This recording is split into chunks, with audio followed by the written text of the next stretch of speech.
Passed away while recovering from a gunshot wound. Tonight, family and friends gathered to honor the man who gave his life while protecting the community he so proudly served. Let's get to Kimberly Gill. She joins us now live. What an emotional night, Kim. Emotional indeed, Carmen. Just take a look behind me. Officer Steil's squad car is now a memorial. As you mentioned, yes, this vigil, very emotional, as plenty of his fellow officers were here, people who had worked very closely over the years with Officer Steil, but also emotional for others who are strangers who have come by just to pay their respect to this fallen officer. We're doing this in remembrance of Sergeant Kenneth Steil and his family. Dozens of officers, members of the clergy, and community activists gathered at the 9th Precinct on Detroit's East Side Monday to honor Sergeant Kenneth Steil. We lost a hero. We lost a warrior. The hurt on the faces of those that worked closely with Sergeant Steil was evident as people prayed and pleaded for the violence to stop. Attack on the police officers, we bind that spirit up. Jennifer Williams knows what it's like to lose a son. She lost hers to gun violence in Detroit last year. To that fallen officer, he was headed home. I pray for his mother. Here's the salute.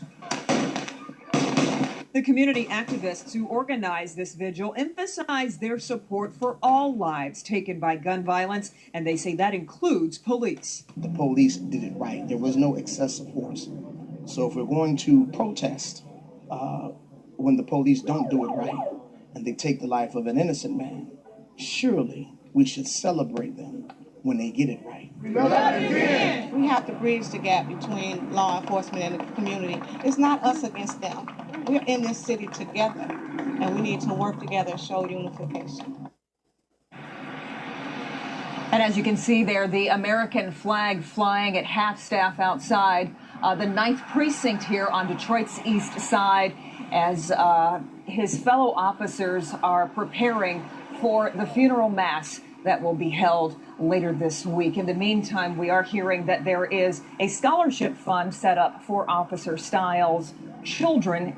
They are ages 3 and 5, 2 little boys. If you'd like more information about that, we'll post it on our website at clickondetroit.com. We're live on Detroit's East Side tonight. Kimberly Gill, Local 4. He certainly left an imprint not only with the people that he worked with, the officers that he worked with, but certainly on the community that he served.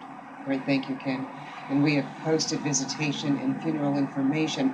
You can get that information on clickondetroit.com. The Bible says is to be absent from the body is to be present with the Lord. And we thank you that Officer Kenneth is now present with you, God. And Father, we bind that spirit up, that rampant spirit that's been running wild throughout the land.